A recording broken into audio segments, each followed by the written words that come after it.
तो रिसेंटली एक बहुत बड़ा डेवलपमेंट हुआ है। तेजस मार्क 2 का जो ये आगे नोज होती है ना, इस नोज को डीआरडीओ ने अनवील किया है। आप क्लियरली यहां पर देख सकते हो। भारतीय वायुसेना लगातार अपनी मारक क्षमता बढ़ा रही है।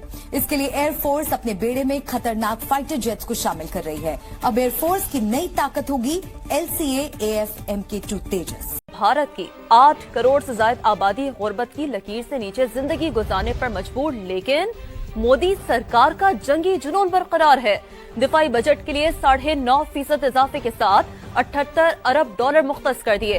5 अरब 60 करोड़ डॉलर के नए तैयारे खरीदे जाएंगे। अमेरिका, रूस और चीन के बाद भारत दिफा पर खर्च करने वाला चौथा बड़ा मुल्क बन गया। मुल्क की सिचुएशन की बात करें तो अफरा तफरी का आलम, और दूसरी जानब अगर हम इंडिया की बात करें, पता नहीं क्या एडवेंचर चाह रहे हैं इंडिया के, इकदाम उनके ऐसे लग रहे हैं जैसे सरहद पर कशीदगी बढ़ने वाली है।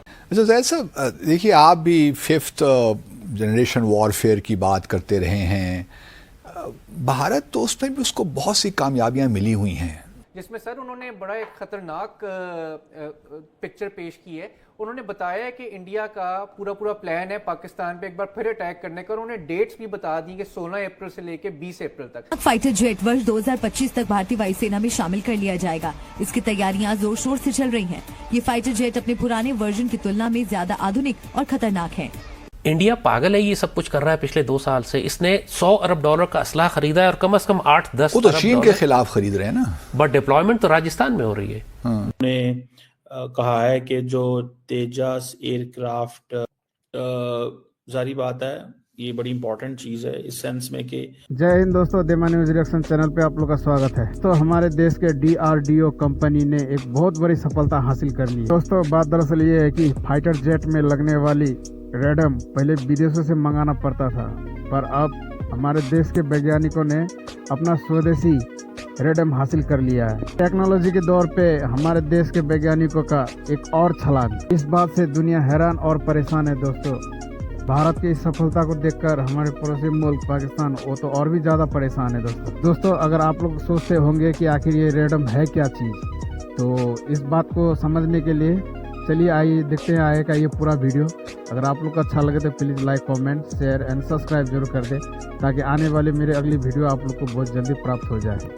तो रिसेंटली एक बहुत बड़ा डेवलपमेंट हुआ है। तेजस मार्क 2 का जो ये आगे नोज होती है ना, इस नोज को डीआरडीओ ने अनवील किया है। आप क्लियरली यहां पर देख सकते हो। अब आप कहोगे सर तेजस मार्क 2 की नोज को अनवील कर दिया, इसमें इतनी क्या बड़ी बात है। एक्चुअल में इंपॉर्टेंट है इसका मटेरियल, क्योंकि यहां पर जो मटेरियल प्रयोग किया गया है वो है क्वार्ट्ज कंपोजिट मटेरियल, जो कि दुनिया के एडवांस फाइटर जेट जैसे F-22 रैप्टर और F-35 लाइटनिंग 2 के अंदर यूज किया जाता है। ये एकदम मॉडर्न टेक्नोलॉजी है। हालांकि तेजस मार्क 1 के भी लेटर वेरिएंट के अंदर हम लोगों ने इस तरीके के मटेरियल का प्रयोग करना शुरू कर दिया है। मतलब जो डेवलपमेंट स्टेज के अंदर तेजस मार्क 1 आएगा उसके अंदर यही मटेरियल यूज होगा। बट वो मटेरियल के लिए हम यूनाइटेड किंगडम की ही एक कंपनी के ऊपर डिपेंडेंट थे, क्योंकि उससे हम लोगों ने टेक्नोलॉजी ट्रांसफर कराया था। अब यहां पर डीआरडीओ ने भारत का खुद का क्वाड कंपोजिट रेडॉम तैयार कर लिया है। ये अपने आप में बहुत इंपॉर्टेंट है। खासियत है इस नए रेडम की, ये क्यों जरूरी था और ये कैसे भारत के डिफेंस प्रोग्राम को और मजबूत बनाएगा, और रेडम यानी नोज कोन क्या होता है, चलिए जानते हैं इस वीडियो में। दरअसल रेडम एक रडार प्लस डोम का मिश्रण है, जिसका काम फाइटर जेट में लगे रडार को सुरक्षित रखना होता है। ये रडार के सिग्नल को बाधित किए बिना उसे खराब मौसम और हवा के दबाव से बचाने का काम करता है। अगर आपने कभी किसी एयरपोर्ट या मिलिट्री बेस पर बड़े बड़े डोम देखे होंगे जिनके अंदर रडार सिस्टम होते हैं, तो वही टेक्नोलॉजी फाइटर जेट्स के लिए भी इस्तेमाल होती है। लेकिन फाइटर जेट्स के रेडम को कुछ खास विशेषताओं वाला बनाना पड़ता है, जैसे कि रेडियो ट्रांसपेरेंट, ताकि रडार सिग्नल्स बिना किसी बाधा के पास हो सके। हल्का और मजबूत यानी जेट की स्पीड और एरोडायनेमिक्स प्रभावित न हो। स्टील कैपेबिलिटी, ताकि ये दुश्मन के रडार पर आसानी से पकड़ न जाए। हाई टेम्परेचर रेजिस्टेंस, ताकि ये तेज गति और मौसम के प्रभाव को झेल सके। अब तक भारत के तेजस MK1 के रेडम के लिए भारत यूनाइटेड किंगडम की कॉबहैम कंपनी से टेक्नोलॉजी ट्रांसफर लेकर काम कर रहे थे, लेकिन अब डीआरडीओ ने पूरी तरह से स्वदेशी रेडम विकसित कर लिया है। अब सवाल यह है कि डीआरडीओ का नया रेडम क्यों खास है। दरअसल डीआरडीओ ने जो नया रेडम डिजाइन किया है उसमें क्वार्ट्ज कंपोजिट मटेरियल यानी QCM का इस्तेमाल किया गया है।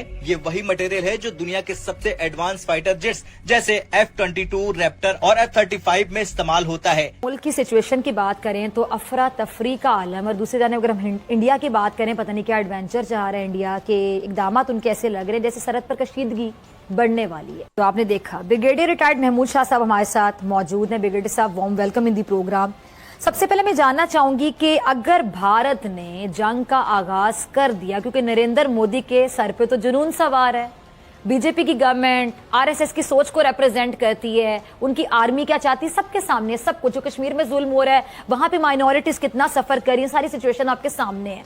अगर इन्होंने जंग का आगाज किया तो क्या अमेरिका बात समझता है कि अगर जंग होती है तो इसका नुकसान पूरी दुनिया तक पहुंचेगा? और अगर अमेरिका ये समझता है तो मैं हैरान हूं कि अमेरिका खामोश क्यों है? दरअसल अमेरिका की कई मजबूरियां हैं, जो उनकी पॉलिसी है पूरे इस रीजन में।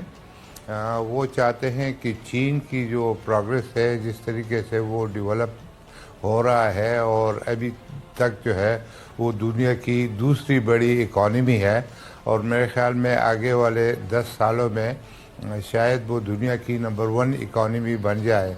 उसको रोकने के लिए उनको इस रीजन में कोई चाहिए, और उस रोल को फिट करने के लिए, फिट होने में सिर्फ इंडिया कहा है कि जो तेजस एयरक्राफ्ट, जारी बात है ये बड़ी इंपॉर्टेंट चीज़ है इस सेंस में कि जो मिनिस्ट्री ऑफ डिफेंस है इंडिया की, वो कह रही है कि 2025 जो है इज ईयर ऑफ रिफॉर्म्स, हमें रिफॉर्म्स करनी है, जिसमें जिसे क्योंकि आपको याद होगा इंडिया के अंदर एक चीज चली थी कि जी हमें इंट्रॉपरेबिलिटी करनी है।